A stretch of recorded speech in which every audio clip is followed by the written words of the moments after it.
Rotors don't warp. They just don't. They're not made of cheese.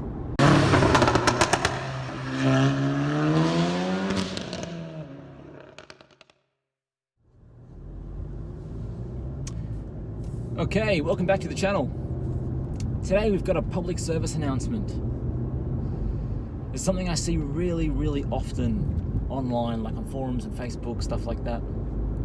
And I guess I want to share some experiences to try and help people. So I remember a long time ago when I did my first track day, I had an imported Nissan Bluebird with a SR20 turbo in it, all-wheel drive. It's like a poor man's WRX at the time, but it was a great car. So first track day, took my car out, had an absolutely fantastic time, and you know, you get addicted from that. It's just so much fun.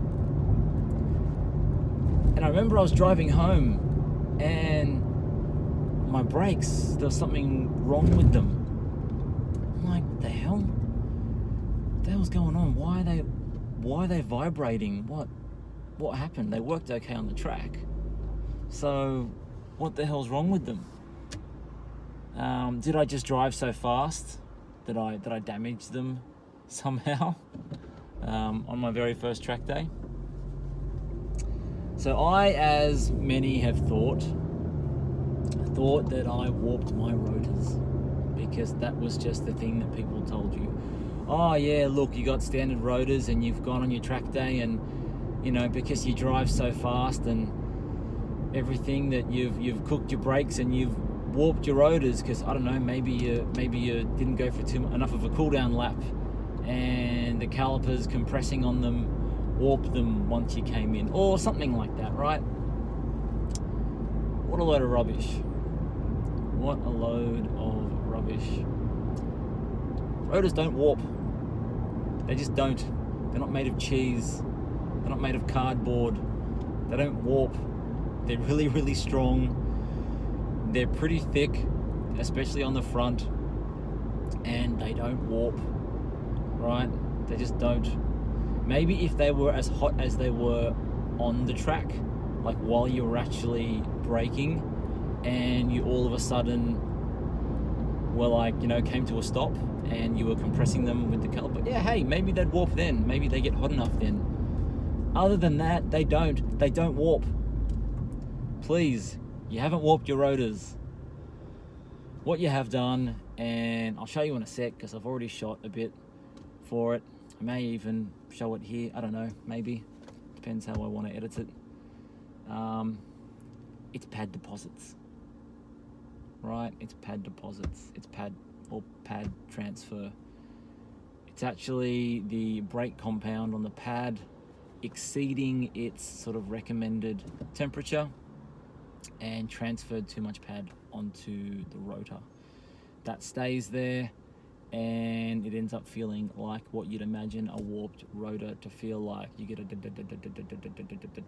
kind of noise, and you can feel it under your foot, right? Feels like a warped rotor. It's not, it's pad transfer. Pretty easy to deal with. It goes away after a while, or you can get them skimmed. So what should you really be doing after that's happened? What does it tell you? It tells you that really your pads aren't up to it, right? Not your rotors. Your rotors are fine. OEM rotors are actually really good quality, right? OEM standards are actually really high, higher than that of aftermarket standards, right? Aftermarket people just will manufacture something to a price point, right? So you got to wonder, why do your aftermarket rotors cost less than your OEM rotors generally, right? Not because the OEM wants to just charge you more. No, they've been manufactured to a particular price point and to sell a particular number in the aftermarket, right? Same with an aftermarket rotor, right? But just different numbers. So I'm not saying all aftermarket is shit. There's some great ones, but I'm just saying don't underestimate the OEM discs. They're actually pretty good, right? Now there's a lot of reasons why you would want to change discs. You want to go, you're changing your to a BBK, or you want to put some lighter weight two-piece on there. Heaps of different reasons, but don't change them to aftermarket because you think the OEM ones are shit. They're not shit. Actually, if you think you have shit OEM rotors, send them to me.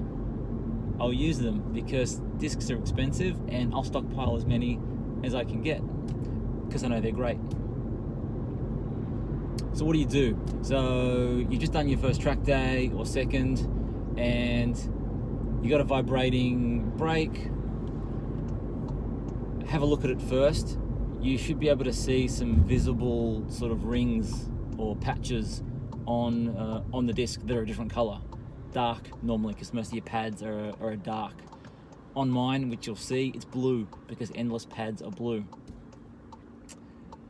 What you should really be doing is getting better pads, right? Because most people, when they have this, oh, my rotors are warped, what do? They go buy new rotors and probably new pads as well. Oh my God, it's fixed. It wasn't the new rotors, it was the new pads.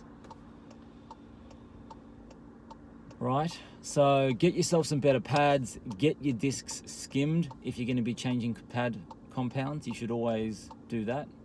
Bed them in as per the manufacturer's process. They're all a little bit different, but also pretty similar.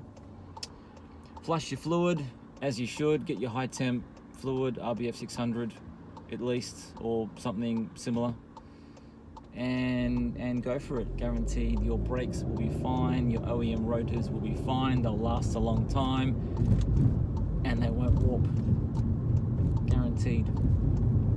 So I hope this helps some people not sort of separate some money from their wallets unnecessarily, so you can spend it on something that you really need,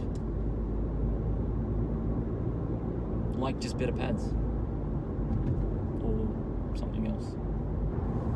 So thanks for watching. I really hope this helped some people. Like and subscribe. As always, have fun in your cars and keep it on the black stuff.